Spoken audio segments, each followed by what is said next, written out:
So Celebrity Eclipse, according to my rankings, has the highest scoring itinerary.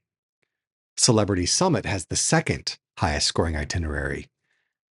But only one of these ships visits two islands in the same itinerary that on this very day won their very first Olympic medal. They were gold.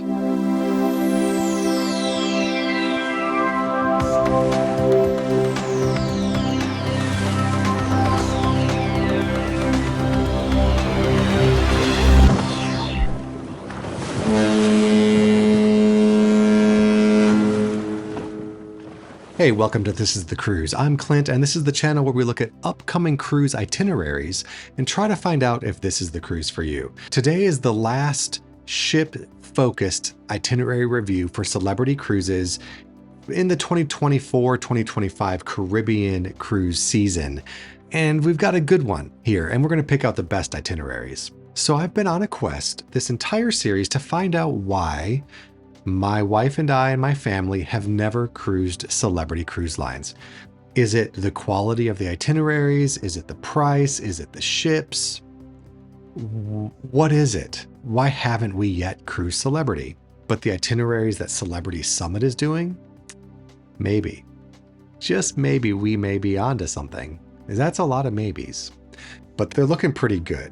So we're going to dive in here. For my next video, I'm just going to go ahead and take a look at all of the Caribbean cruise itineraries that Celebrity is doing over this 2024-2025 season. And we're going to figure out, regardless of ship, what is the best itinerary that they've got.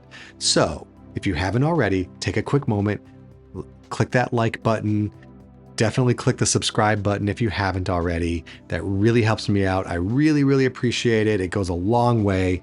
And if I've helped you find an itinerary and make a decision to help you find the cruise for you, I'd really appreciate it if you bought me a cup of coffee. It's easy to do. There's a safe and secure link down below. Just imagine that we sat down at your favorite coffee place and you're like, here's a cup of coffee. It's really, really appreciated. And even more, if you want to, you can become a member of the channel. It's $1 a month and you get some of these extra perks here. And that really helps me put money back into the channel to produce better videos for you. So let's dive in. First, let's take a quick look here at the Celebrity Summit. It's a Millennium class ship built in 2001, making her the second oldest celebrity cruise ship out there. She's over 30,000 tons smaller than the larger, newer Edge class ships. In fact, significantly smaller, but that isn't necessarily a bad thing. The smaller ships can get into smaller ports and go places that the bigger ships simply can't do. And for someone like myself that's really port focused when it comes to itineraries, that actually can make a difference. I would love to see new smaller ships that aren't, luxury ships for the rest of us. That would be great. We'll see if the cruise industry kind of swings back that direction from these mega massive ships, but I get it. Celebrity Summit can carry a little over 2,000, about 2,200 passengers, and she was last refurbished in 2019, 5-ish years ago, so she may be about due coming up for at least some type of refresh. We'll see. But let's kind of step back for a second and look at the itineraries, kind of get a lay of the land, see where Celebrity Summit is going. You can break these down into 3 categories. She's clearly doing Eastern Caribbean and Western Caribbean cruises, as well as Southern Caribbean cruises. And there are 2 primary departure ports that Summit is leaving from. Let's go to the map really quick and take a look here. The first departure port that we have is Fort Lauderdale. And if you've watched any of my other videos where I talk about leaving from Fort Lauderdale, I love departing from this city. It's easy to get to, it's easy to fly into, but more importantly, we never really recommend, or I would never recommend, arriving the day of your cruise. That's really tight and really risking it. You always want to come in a day before, if at all possible. But what is nice about having the airport right there, is that when you leave, it's a short, easy Uber ride to get back. You don't need to do a transfer to get back to the airport. And you can leave earlier in the day rather than waiting for the afternoon, unless you really wanted to do a Fort Lauderdale excursion of some type. This is Port Everglades. Going to the Everglades is a fun excursion, really interesting kind of to see that a part of that national park. Let's take a look at some of these Eastern Caribbean destinations. We have Nassau, Bahamas here. This one is one of those stops that I oftentimes consider staying on the ship. There are safety concerns here in the Bahamas when you get too far away from the main port area, if you're just kind of traveling by yourself or walking by yourself. However, the port itself is brand new and very nice and seems very safe. So I would get off the ship and explore just at least around the port, just to kind of, see something different if you've never been before. If you're going to do an excursion, do a water excursion like where you go snorkeling or catamaran or something like that. Those leave from the port themselves. You can actually see the docks right here where they depart from. So your excursions, you don't even have to get out and go very far for that. Makes it very easy, very convenient. Another place we could be going is Grand Turk. One of the things I'll point out is Grand Turk wasn't one of the original stops that Summit was doing. This is one of the ones that replaces Labadee, Haiti. And so they've substituted Grand Turk in. Been here a number of times. There's a nice resort here kind of in the port area as well. Easy, relaxing place. We've also swam with stingrays here. There's good beach activity and things, and some interesting historical things to maybe check out in the city if you hop on a tour for that as well. Another interesting stop that we have is very beautiful is Puerto Plata in the Dominican Republic. We've done the waterfalls of Damahagua before. That's very touristy. You're gonna have lots of crowds, but if you've got the energy and want to go for it, I say go for it. It's a lot of fun as long as you just kind of understand that because tourists go here, you're gonna get a lot of people coming here to sell their wares and try and get you to buy extra things. You can kind of ignore all of that and just focus on the scenery and the beauty and this just incredible natural water slide of many, many waterfalls and cliff jumps and things you get to do. It's great. It's a lot of fun. The next place that we could visit is St. Martin, which is also another substitute stop for Labadee, Haiti. And that's not a bad substitute, I gotta say. What a beautiful island, great place to visit. And this kind of ends the Eastern Caribbean region that we would be in. Now let's move on into the Western Caribbean, where we take a look at Georgetown, the Cayman Islands. This one has a special place in my heart because 25 years ago, my wife and I went on our first cruise together. It was my second cruise. But as our first cruise together, we went on our honeymoon, and this was one of the stops that we had. And I think we went on an island tour, and then when we came back, we did something different. But what we did different was swim with stingrays here as well. And the snorkeling, beaches, I love the Cayman Islands. They're quite nice. From here, from the Cayman Islands, we'll move even further west over to Costa Maya. This is a really interesting place. If I were here, I definitely would be visiting the Mayan ruins. Maybe, they've got some easy to access ruins right here where you can check out. That would be interesting. However, I would possibly recommend getting on an excursion where you go a little further into the peninsula and doing something a little bit more immersive. Costa Maya in this area, it's a great opportunity to get some of that ancient Mayan history exposure. From here, we'll move up a little bit further north, up into Cozumel, another port that I've been to many, many times. If I were coming back here to Cozumel, I don't know if I would get off the ship unless I was able to book one of the America's Cup sail experiences. We've done that before. I've talked about it before. It's amazing. I absolutely would do that again. Some of the other things that I would avoid would be trying to book one of those private beach sort of resort experiences here on Cozumel. They are not as private as you would like them to be. That has been our experience. We thought we were getting away from the hustle and bustle, and it turned out to be a lot of hustle and bustle with people walking up and down the beaches trying to sell us things, and that was disappointing. Then finally, our last kind of overview here is of Key West. Again, we've been here 2 or 3 times on cruises. this is great. We really like Key West. It's a nice stop. It's easy. There's some really interesting history here.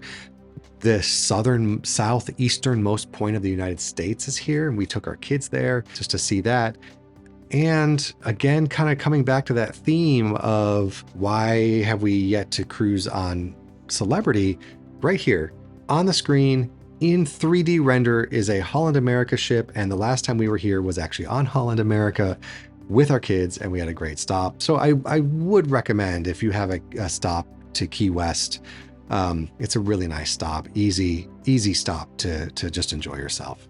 Now, another place that you might visit on a Western Caribbean cruise is, in fact, San Juan. San Juan is also where we could be departing for our Southern Caribbean cruise itinerary. So San Juan is still in the Eastern Caribbean, but it's also a great jumping off point for Southern Caribbean itineraries. It's a lot better for Southern Caribbean cruises because you're already further south, meaning you don't have to leave from Fort Lauderdale and cruise south and lose and spend more time at sea. You're there, you can just start stopping pretty quickly. So where could we go here in the Southern Caribbean? Well, we do have St. Kitts. St. Kitts is a great place. Been here. We actually did an island tour. I think if we were to go back, we may try and spend time on Black Sand Beach, or we would try and get out, maybe do a catamaran tour. Did we do? No. Yeah, we did an island tour. We did a catamaran tour on a similar island, which is coming up. The next place that we'll look at here is actually Antigua. I loved Antigua. We did a Segway tour in Antigua, had a blast. They had these big, huge sand tires so we could take the Segways on the beach, which was pretty cool. And just zipped around and got to see some history, got to see some sugar cane fields, and just had a great time kind of sightseeing on Segways. That was a lot of fun. Dominica is a place I have yet to visit. I've not been to Dominica. It looks stunning, and it is on my bucket list. Can't wait to someday visit Dominica. Another place we could visit is St. Lucia, one of my favorite places to visit here. We actually went horseback riding on the beach. We booked a private tour that we researched ourselves, and they took us to a beach all by ourselves. It was my wife, myself, and our guide on horseback, took the horses into the water. It was incredibly romantic. We had no one else from a cruise ship with us. And so we have fond memories. We did that on our 10-year anniversary. So that was actually 15 years ago that I was here in St. Lucia, horseback riding on the beach. I love St. Lucia. It's gorgeous. Another place we could visit is actually Barbados. And this is actually where we took a catamaran tour around the island and went snorkeling and swimming with sea turtles and things. And it was beautiful and lovely. The port town itself is pretty industrial, and we found it to not be that great walking around. It was fine, and we didn't feel unsafe. However, the beauty of Barbados is not really right here in the port. You kind of want to get out away from the port and experience that there.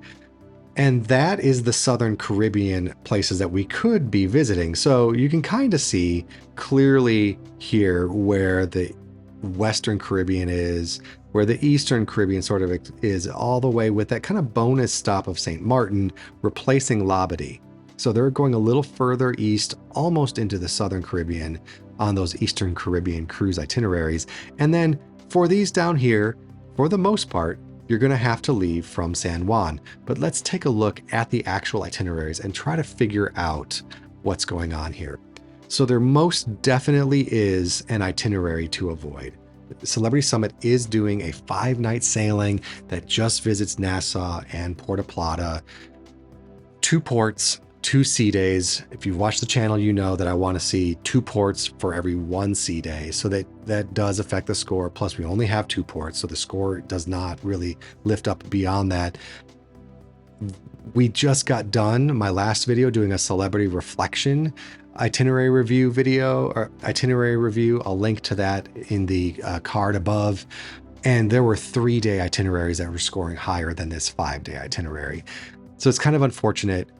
I would probably avoid this one unless the date of April 5th, 2025 was the perfect date for me. You know, it's kind of a late spring break. It's spring break season, and if I had 5 days, we wanted to get out, and the price was less than $100 a day for everybody included at under $100 a day, maybe. I don't like this itinerary that much. It gets a cleanse cruisability score of only 13.23. The other ones that are kind of on the weaker side here are the Western Caribbean cruises, but I did find something that was kind of interesting. There are two options. Summit is doing 7-day sailings and 9-day sailings. The 7-day sailings visit Georgetown, the Cayman Islands, Cozumel, and Nassau. There's the first one starts on March 29th and is kind of scattered in there. I think I'm only seeing one of these sail dates for this 7-night Western Caribbean that goes to Georgetown, Cayman Islands, Cozumel, and Nassau. So we get 3 stops on seven days. That's not bad. It's not great. We're not really getting that 2-to-1 port to sea day ratio with 3 sea days and 3 ports. And so this one gets a cleanse cruisability score of 15.16. I don't love it. The ports are fine, but they're not great. The 9-night, however, is interesting. So the 9-night leaves on February 25th, so before spring break. Keep that date in mind. Visits Key West, Costa Maya, Cozumel, and Georgetown, the Cayman Islands. This one, 9 nights, we are adding 2 days of sailing and only 1 port. That's unfortunate. I wish if we were adding 2 days to the itinerary, we could add 2 ports, or, it's not like the ports are that far apart on this, especially with Cozumel and Costa Maya being right next to each other. They could have maybe reshuffled some things here or added another port in. On a 9-night, only having 4 ports is pretty low for that. But that's been Celebrity's MO. We're kind of answering the question of why we haven't cruised Celebrity yet so far. But stay tuned. There's more coming. What really piqued my interest about this one, though, is that Key West, that visit to Key West, you have all that Hemingway history and there's a good amount of history down in Key West that's very fascinating. And then you go to Costa Maya, so you have the Mayan ruins history there, which is also interesting. Then you go over to Cozumel. Cozumel has some history, but it's also, there are other things to do, more marine related, that could be interesting. And then you go to Georgetown, Cayman Islands. Caymans have pirate history, and there's a lot of other very fascinating enrichment activities there in Georgetown. So I start to think, this particular itinerary, if you're a history buff and you want to relax at sea, this might be the cruise for you. It's not the cruise for me. It gets a cleanse cruisability score of 17.02, which is not bad. It's carried on that enrichment score, but for a 9-night, that does score pretty low. So I would like to see maybe one more stop in there to bump that up. All right, so what else do we have? Well, the Eastern Caribbean itineraries are a little bit better. There's a 7-night that visits Grand Turk instead of Labadee. It goes to Puerto Plata as well as San Juan. That one leaves on April 10th and gets a cleanse cruisability score of 17.58. Bumps it up a little bit. I like this itinerary. It's not bad. For a 7-night, I would like to see one more stop. It'd be perfect. But, for an Eastern Caribbean itinerary, this is a round trip from Fort Lauderdale and gets me there and back, which is pretty great. There's also a 9-night round trip from Fort Lauderdale that visits Nassau, Puerto Plata, San Juan, and St. Martin, which again replaces Labadee, Haiti. Again, we're just adding 1 extra stop, but 2 extra days of travel. This one leaves on March 6th and gets a cleanse cruisability score of 20.25. So that's a pretty good jump up there. So we're kind of seeing a good jump from 17 to 20.25. But look at this. There's a big jump that happens when we go up to the Southern Caribbean itineraries. Here in my graph, you see that there are 3. That's because these are 3 different months. But actually, when I started doing my research, I found out that these 7 nights repeat 12 times back to back to back to back. 12 times.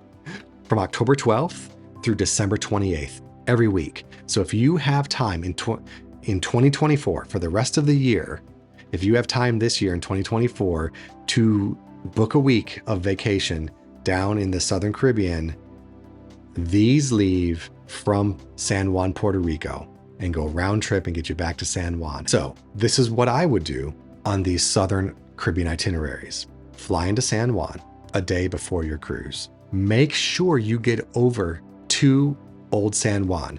I confirmed, if my research is correct, we're going to be at this port over here. Old San Juan is over here across the water. Zoom in, you can see these are cruise piers here.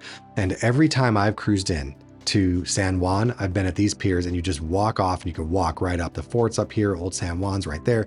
It's great. I love visiting San Juan. Unfortunately, looking at where the cruise ship docks here, it's actually across the water from Old San Juan. So you're going to want to spend time before the cruise getting over there, enjoying the port, enjoying the city before getting on your cruise. After your cruise, you're going to need to get transportation over to Old San Juan to spend some time there before you head out to the airport, which isn't great. I don't love that. I wish that they were staying here at these ports that were right by Old San Juan. So this itinerary that repeats from October 12th through December 28th gets a Clint's Cruisability score of 24.96 and is the second highest itinerary score for Celebrity Summit. So she's here cruising. So what happens here? She's here cruising in San Juan, Puerto Rico. But wait, how does she get to Puerto Rico? All right, we're going to find out, and that's going to show us something really interesting here. But before we do, I'm going to pause, and what I would like you to do is hit that like button. And if you haven't already, subscribe. Really helps me out. I greatly appreciate it. And let's take a look at where Celebrity Summit is coming from. Well, right now, we look at this. She is up here in Alaska. Okay, so she's over in Alaska. She's not down in the Caribbean.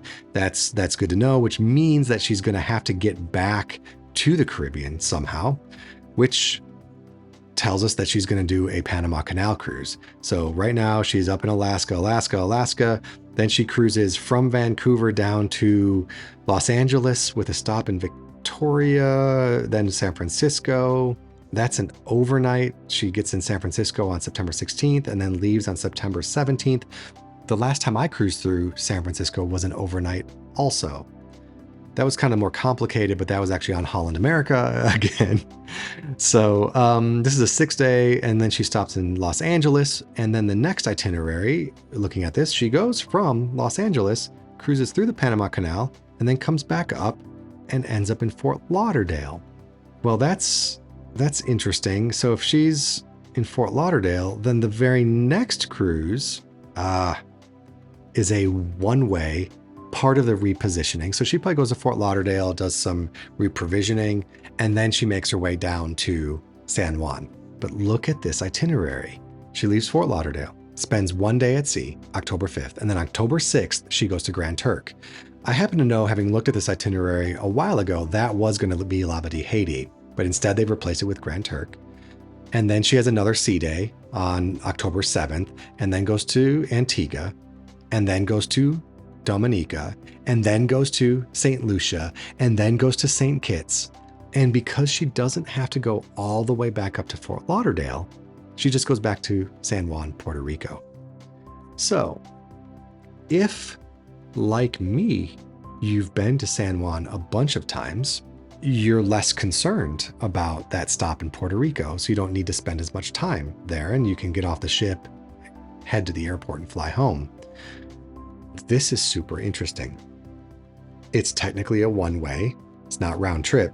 It's only 8 days, and for Celebrity Summit, scores the highest at 28.11. That is significantly higher than the rest of the itineraries. And I gotta say, this itinerary looks really, really nice. In fact, all of these Southern Caribbean itineraries are the first itineraries on Celebrity that I've seen that have really piqued my interest. Really.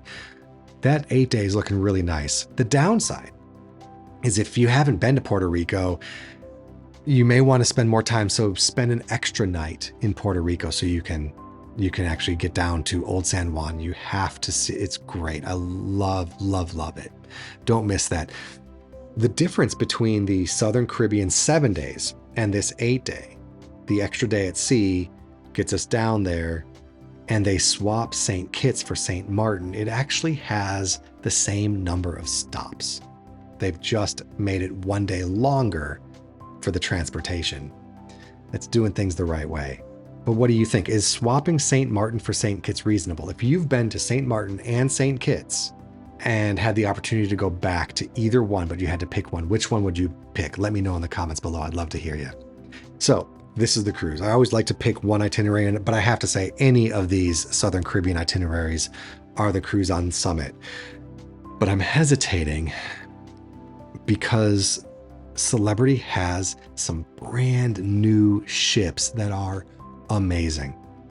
Most of them are doing itineraries, though, that just aren't that appealing. I don't know if it's because the ships are too big to get into the smaller ports. I don't think so. I think they could be doing a little bit more interesting ships because they're not doing the Royal Caribbean mega ships, right? They're just big ships, but they're not massive.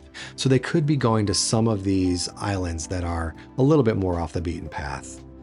So that's disappointing because we don't get on the newest ship. We're on the second oldest ship here, but it's still Celebrity, right? So what do you think? I mean, it's celebrity service, celebrity food, the celebrity experience without the Edge class stuff. The Summit kind of a little bit distilled down Edge class stuff. Has the Edge, cutting edge trickled down into the Millennium ships? They've started refurbishment on some of these. This one was refurbished in 2019. I don't know. You can see the challenge here, right? Let me know in the comments below. Are any of these Southern Caribbean cruises the cruise for you? I want to hear it. In the meantime, stay happy, stay healthy, stay cruising.